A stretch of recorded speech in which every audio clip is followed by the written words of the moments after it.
用魔法打败魔法，俄军的小摩托自杀无人机足够便宜，但乌军还有更便宜的无人机。澳大利亚援助乌克兰超廉价无人机，成本低至数百美金，最大飞行距离120千米，可执行情报侦察、物资运输，甚至扔炸弹的任务。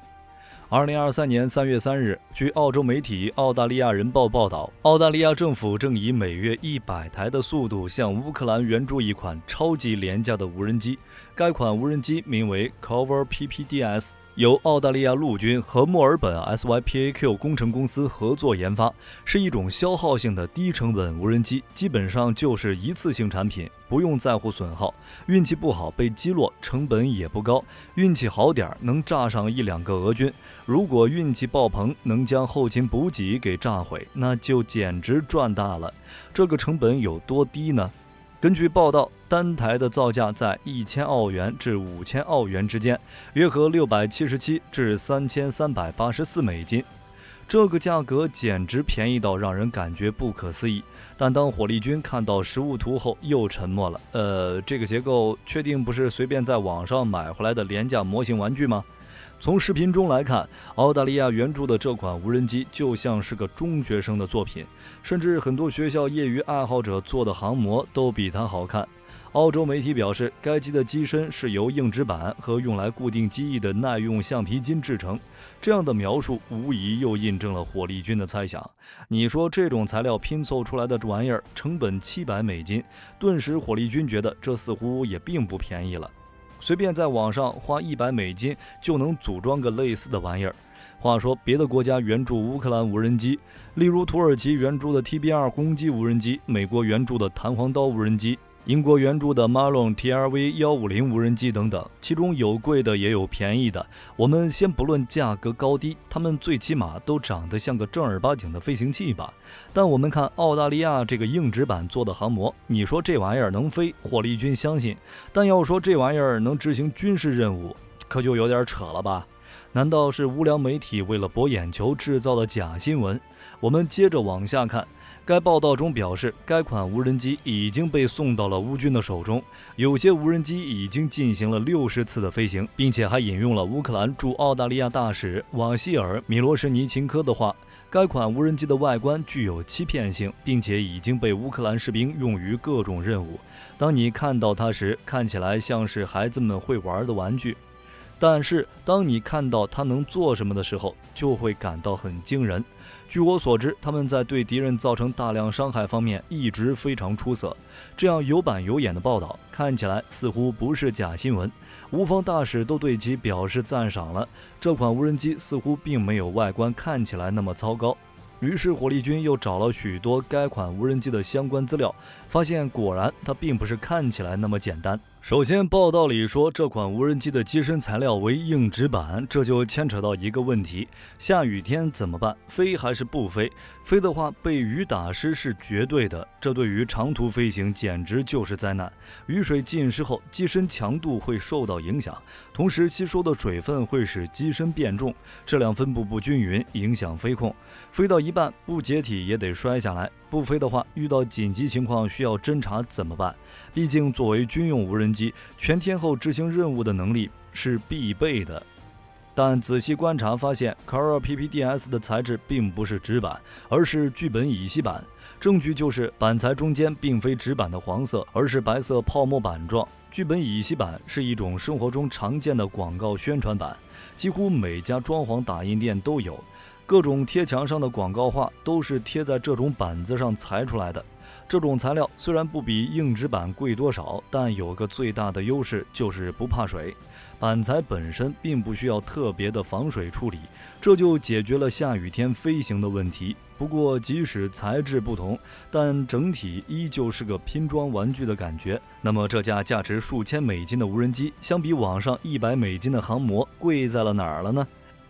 贵就贵在军用上了。这个军用不是无人机机身材料的军用，而是软件上的军用。这款无人机的大部分成本都在于软件，包括自动驾驶仪、航路点和滞留区域的飞行规划，这些都保存在一个比一片吐司大不了多少的电脑板中。电脑板控制电机和升降舵控制器。SYPAQ 公司就非常实在地表示，其整体硬件，也就是无人机机身，并不是成本多高的东西。无人机只有2个副翼，甚至连方向舵都没有，减少了舵机的使用，就能够有效地降低故障率。但其搭载的软件非常出色，任何士兵都可以在安卓平板电脑上制定计划，然后在几分钟内发起一次出击。SYPAQ 公司的首席工程师罗斯·奥斯本介绍，他们在软件设计上花费了大量的精力，以便非专业操作人员也能使用它们。例如，已经拿到无人机并开始使用的乌军，虽然他们的英语水平不是很好，但得益于良好的软件设计，即使他们没有经过专门的培训，只通过使用说明和视频，就能够成功的部署安排这些无人机。通过平板电脑上的图形界面对飞行进行编程的操作变得非常简单。士兵用手指触摸选择航路点和滞留轨道，并指定着陆点。该软件甚至可以估算飞行时间、总飞行距离，并确保一旦发射就可以自主地在连接范围内飞行。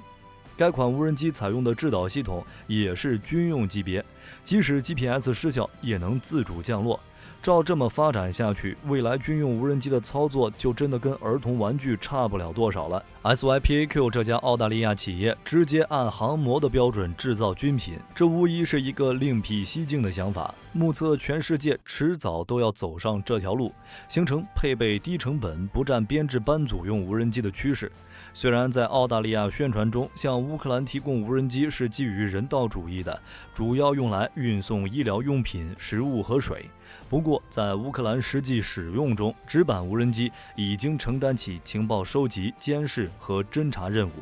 而该款无人机的侦察功能仅仅是搭配了远程图传功能，没有搭载真正的无人侦察机上那种光电转塔以及合成孔径雷达之类的设备，因为此类设备太大太重，并且成本太高，比整个无人机的成本高出几十倍，谁也不会把那些高端设备放在一架一次性的玩意儿上。并且媒体报道，该款无人机还执行了扔炸弹的攻击任务，虽然没有说明是如何扔炸弹的，但火力军猜测并不像原先乌军使用多旋翼无人机那样投掷炸弹，而是像俄罗斯的波斯小摩托一样自杀式攻击。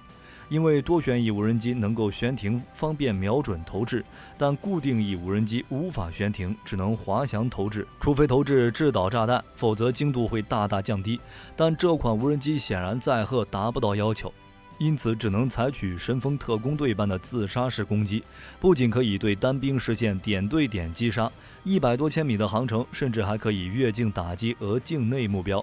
该款无人机由于单价低廉到离谱的程度，因此可以大规模采购、大规模使用。在俄乌战场上，原先的自杀式无人机对乌军而言一直都是个头疼的玩意儿。去年俄军在前线战场不断失利，后方克里米亚大桥也被炸断，正是由于正面搞不定由西方全力武装的乌军。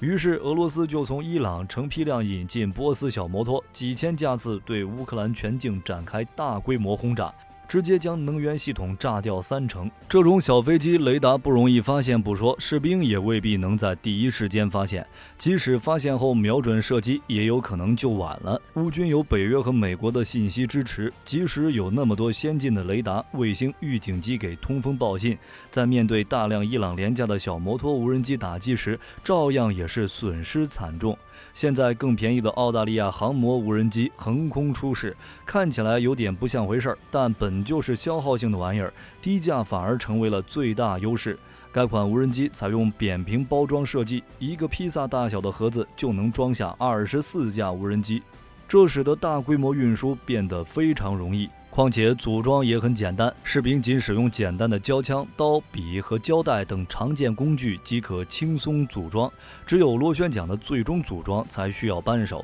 之前俄军用的伊朗小摩托造价约1到2万美金，两者相比之下，虽然小摩托性能更加出色，无论是载重负荷还是航程都更远，但在战术应用上，这款航模无人机更灵活。关键采用泡沫板设计，在雷达上很难被发现，这就赋予乌军更多机会去完成主动进攻。在战场上的表现不会比伊朗小摩托差。此次澳大利亚援助这款无人机的意义最为重要的一点，就是空中侦察的广泛化。理论上，任何一型民用无人机都能担负起战场侦察的任务。在以前的战争中，都是强国欺负弱小的时候有空中侦察，战场对于实力碾压的国家而言单向透明，或者空中侦察停留在比较高的级别，比如集团军或者师级单位才有空中侦察能力。空中侦察的范围也必然只是针对重要目标，但战场无人机的应用把相似的侦察能力直接下放到了班组甚至单兵身上。有侦察能力的可能是一个步兵班、一个迫击炮小组、一个反坦克导弹小组，甚至是一辆武装皮卡。被侦察的对象也就变成了一道战壕、一个小阵地、一个车队，甚至是一辆敌方的车辆。可以说，民用无人机战场的发展将战争中的侦察手段迅速高效化、廉价化。战场空中侦察再也不是大国的专属。在当年的叙利亚战场，囊中羞涩的叙利亚政府军就购买了相当数量的 DJI 无人机，用于战场侦察与打击引导。而反政府武装同样也购买了无人机，并进行批量仿制组装。在用于侦察的同时，还让无人机挂载轻量的爆炸物进行恐怖袭击，这让政府军不胜其烦。最后迫于人道主义压力， DJI 只能将叙利亚列为禁飞区，来阻止恐怖分子利用无人机投弹袭击。因此，火力军认为，在以后的局部战争中，以民用标准制造的武器会发挥巨大作用，甚至有时候比专业的军事设备更有用。有人会说，民用无人机最怕复杂的电磁环境，但看一下最近世界上绝大部分战争，有复杂电磁环境的能有几个？而无人机干扰器的确能阻止无人机，但消费级无人机那可怕的产量和低廉的价格，完全可以做到以量取胜。比如市面上最普通的 DJI 无人机，一架仅$700，购买4000架也仅需$280万。这个价格连半个 TB2 军用无人机都买不到，并且在现代国际环境下，武装冲突都是逐渐加码的。小规模冲突和代理人战争打不赢了，才会出现大规模战争。没有谁一上场就是王炸的，因此大量依托民用品的市场和产能生产出来的廉价武器，未来作用会非常大。就比如本次澳大利亚援助的这款 Coral PPDS 无人机，就给了我们很大的启示。如何利用大量民用产能生产能够迅速投入战争的武器，将会对地区冲突和局部战争产生关键性影响。好了，这就是本期的全部内容。你们认为在未来还有哪些民用级数码产品会对战争产生影响？欢迎将看法发表在评论区。我是火力军，我们下期再见。